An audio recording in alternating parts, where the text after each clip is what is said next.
The Mandalorian.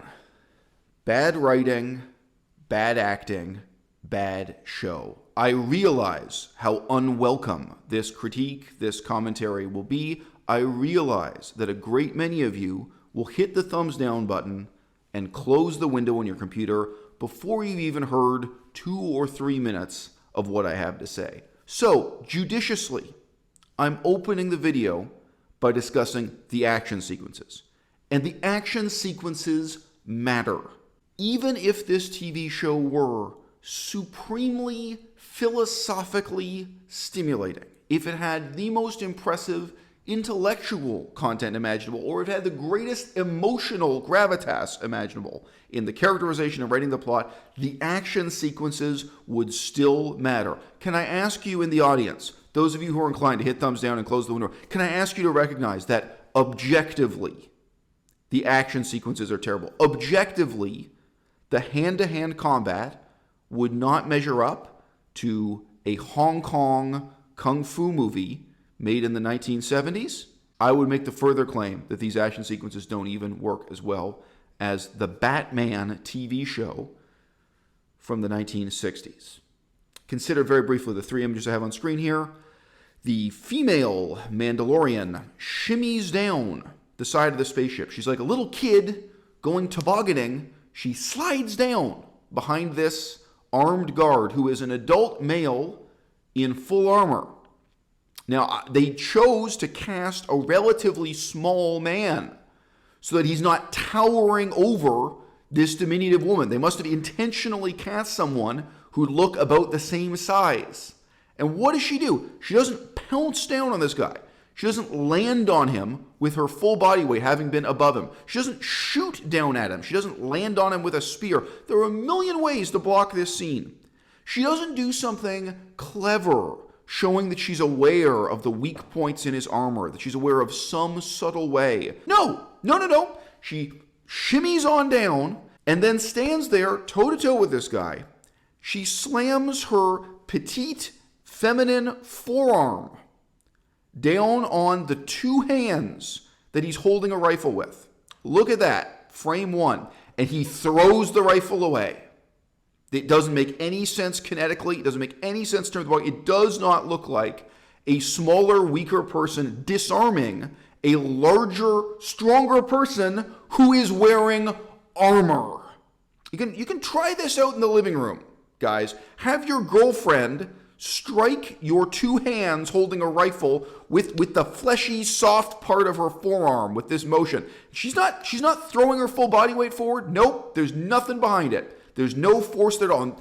The stormtrooper just throws his gun away. Then what's her next move? She twists around. This is like a disco move. And she strikes him with her elbow. Her elbow is not armored, whereas his chest is. She places her cloth-clad elbow, her soft, fleshy elbow, down on the breastplate, down in the middle of his chest. And that just wipes out this fully grown adult man, heavily armed with military training. That is the end of the fight. It's over. KO. 1 elbow to the center of the chest. Armored chest. The middle. What is this armor made of? How is it possible that there's this amazingly fragile soldier on duty here? And even so, haven't we lost a chance here to characterize the hero, the person we're supposed to be sympathizing with, this Mandalorian and Blue Army? Haven't we missed a chance to show that they're clever, they're extraordinary, they're strong, to show us how they overcome amazing odds? How is it that they do the impossible? And the answer is they just do the impossible because of plot armor, because of bad writing. Here I go, breaking all of the rules. It seems so easy. Whoa, so doggone easy. It seems so easy. Well, you're concerned that my heart has learned. It's so easy to fall in love. It's so easy to fall in love. I want to be clear that I'm not contrasting realism to a lack of realism. You could have a dreamlike, surreal universe in which these things make sense. The role of the storyteller is to make that compelling to the audience. You could tell me that this woman is so supernaturally strong that she's completely self-confident walking into a heavily fortified military installation and with her bare hands punching out everyone. You can sell that to the audience. You can make that a compelling part of her characterization, and then the actor can perform that role accordingly. Or you can represent this person as vulnerable, as desperate, as trying to save her homeworld, as trying to overthrow a military regime with just 2 or 3 of her friends where she can't possibly win. And then you can show us how it is, out of that desperation, out of whatever intellectual resources she has, she comes up with a brilliant scheme, a strategy, something that makes us cheer for her as the underdog. There are all of these possibilities and more.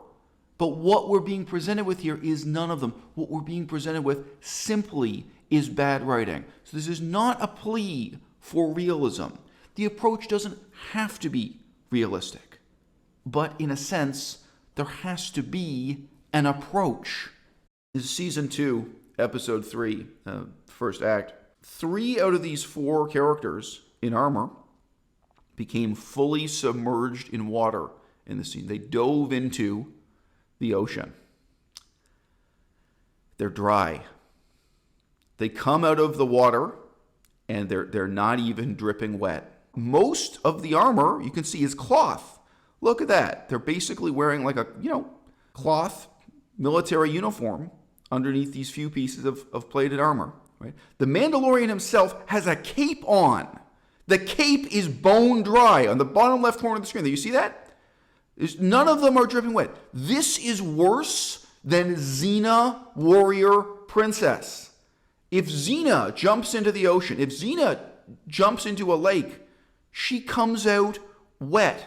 And it's not just that this is a poorly blocked action sequence. It's not just a continuity error, which of course, in part, it is. In terms of characterization, story, plot, and the more meaningful sub-basement of what it is we're witnessing here, how are we supposed to imagine these people as anything more than video game characters if they just materialize out of thin air in the middle of the ocean? Were these characters living in a cave, in poverty?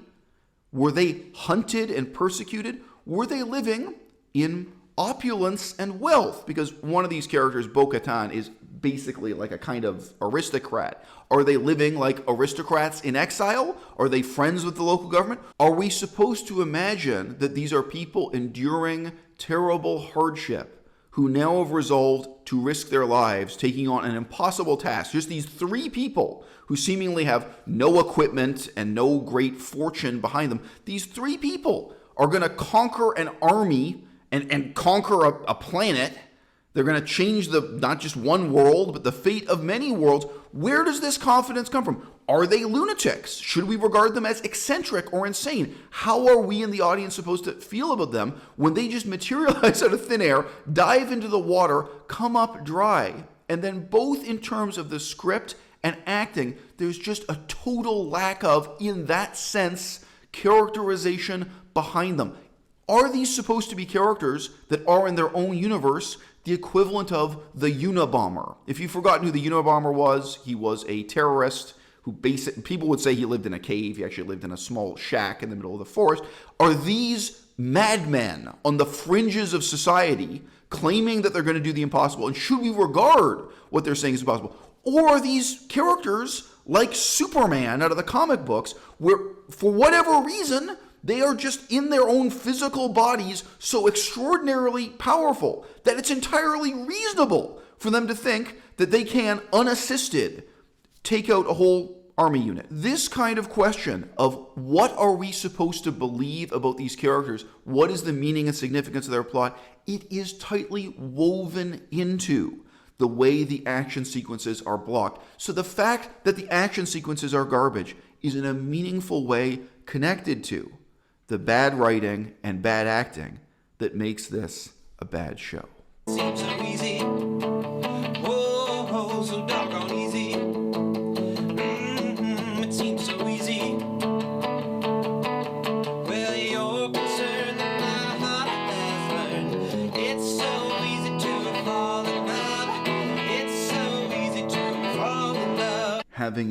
my case for the close relationship between the action sequences and any kind of political or philosophical meaning in this plot, I think it'll be much, much easier for me to convince you that there's a similar relationship between world building and any political or philosophical significance to the plot.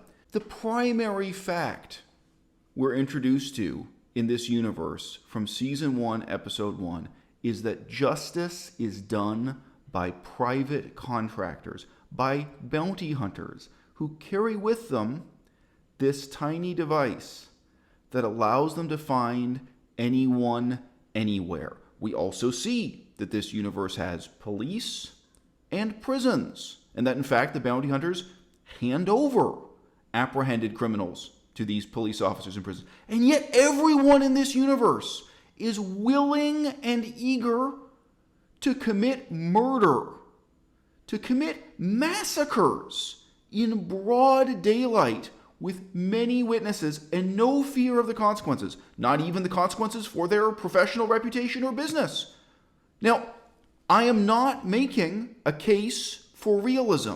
I'm not demanding realism. Some filmmaker could create a science fiction universe in which everyone just considers it normal to walk into a bar and massacre a bunch of people. Now, that could even be a kind of politically interesting science fiction project. Hey, what if in the future everybody is just cool with murder?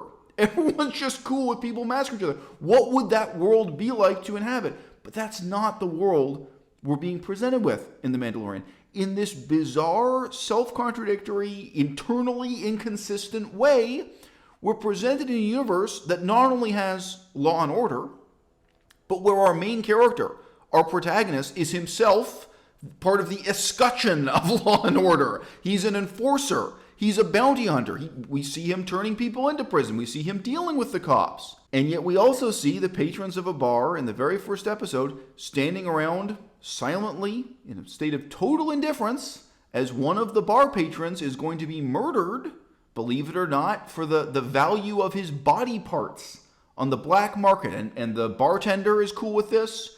Everybody else in the bar is cool with this. In scene after scene, including here where the heroic blue-armored Mandalorians show up and just massacre a whole bunch of people on this dock. Why?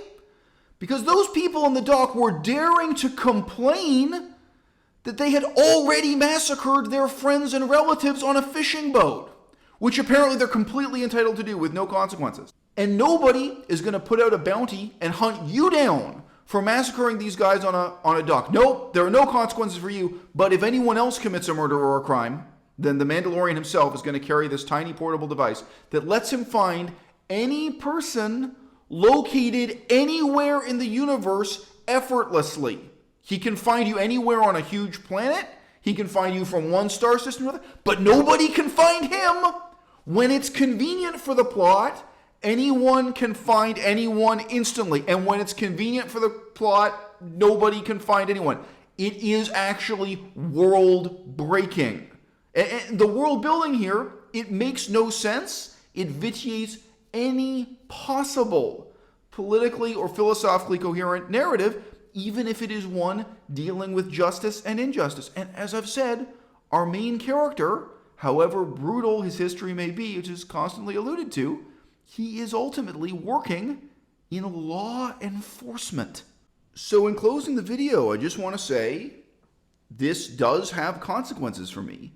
After the most recent episode of The Mandalorian, I canceled my subscription. I subscribed to Disney Plus in the first place, as explained in an earlier video, because I'm learning Chinese, and I assumed that when they promised something like 13 languages would be provided in both translation and subtitles, both dubbed voices and subtitles for every movie, that I was going to be able to use Disney Plus to study and practice Chinese. That turned out to not be the case. I stuck around for a little while because it seemed to me that season 1 of The Mandalorian was setting up some kind of interesting philosophical statement. Some kind of interesting political commentary, maybe too, with presenting this person who's, trying to live a life defined in terms of a code of honor and dignity and who goes around telling people this is the way. It's now very clear in season 2 that no, this is episodic trash, and in all the ways that matter, it has to be said, it's really much, much worse than TV shows from the past that we now look back on as kind of childish, like Xena, Warrior Princess. That's right, crawl. Crawl for your stinking life! Having used the word childish, I'll just remark, I think it would be a really interesting creative challenge to make a TV show like this that is intended for children. And again, having just looked at a few clips of Xena Warrior Princess now, it's kind of amazing what a high level of violence was considered appropriate for children in the recent past. It shows her slitting people's throats and what have you. It would be an interesting creative challenge if the writers, directors, and actors knew that this was for children. But as with Batman, Superman, Spider-Man, many, many things, what they end up creating here is something that's neither appropriate for children nor sophisticated enough for adults. They end up in this strange intermediate situation of producing a cultural product that can only possibly appeal to incredibly childish adults.